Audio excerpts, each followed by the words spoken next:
Hello everyone, my name is Amina Hajic and I'm a student of management, and today I will be showing you how to install Steam on your Windows 10 operating system. So you just want to start off by opening up your browser and then you want to search for Steam download.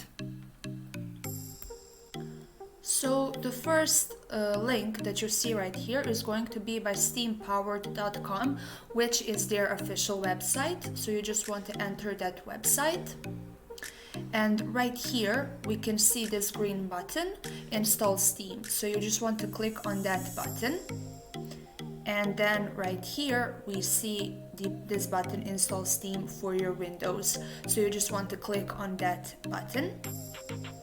And as you can see, this file downloaded really fast, and then you just want to open that file. So then you here want to click yes, and then right here you want to click on the next button. As you can see right here, you can select any language that you want. I'm just going to leave it on English, but if you want to, you just select any of these languages, and then I'm going to press on the next button. Here you can see the location of the Steam that is going to be on your system. So if you really want to, you can change it, but again, I'm just going to leave it like this, and then I'm going to click the install button.